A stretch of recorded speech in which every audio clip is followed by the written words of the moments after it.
అందరికీ నమస్కారం. లలితా సహస్రనామ పారాయణంలో ఈరోజు 7వ లైన్ నుంచి చెప్పుకుందాం. కష్టతరమైన పదాలను మాత్రమే మనం విభజించి చదువుకుందాం.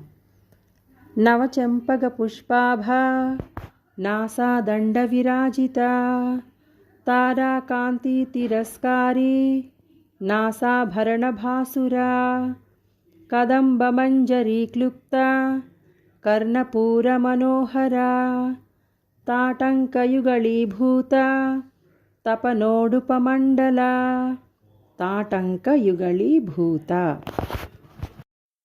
పద్మరాగశిలాదర్శ పరిభావి కపోలభూః పరిభావి కపోలభూః భూ పక్కన 2 సున్నాలు వచ్చాయి కదా, అప్పుడు భూహు అని చదవాలి.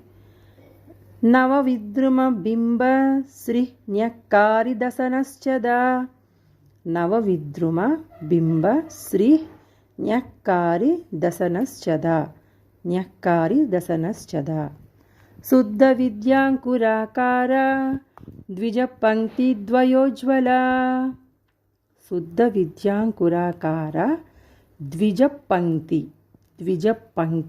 ద్వయోజ్వల కర్పూరవీటికామోద సమాకర్ష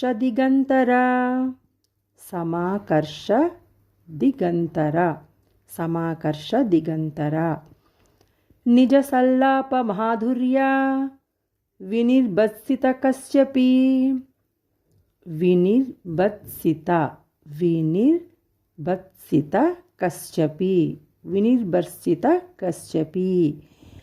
మందస్మిత ప్రభాపూర మజ్జత్కామేశ మానస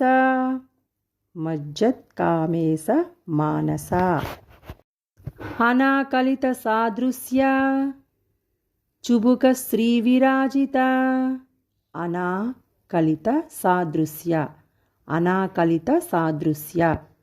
చుబుక శ్రీ విరాజిత కామేశబద్ధ మాంగళ్య సూత్రశోభిత కంధర ఎక్కడైతే ఒత్తులుంటాయో అక్కడ వత్తి గట్టిగా పలకాలి.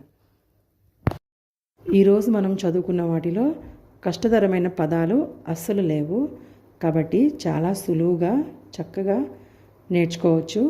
ఇప్పుడు ఇవాళ చదువుకున్నది ప్రాక్టీస్ చేసుకుంటూ ఒక 3-4 సార్లు నిన్న చదువుకున్నవి కూడా ఒకసారి ప్రాక్టీస్ చేసి అది ఈరోజుది 2 కూడా, అంటే నిన్నటి మనం చదువుకున్నది ఈరోజు మనం నేర్చుకున్నది కూడా కలిపి చదువుకుంటే మనకి చాలా ఈజీగా వచ్చేస్తుంది. శ్రీమాత్రే నమః.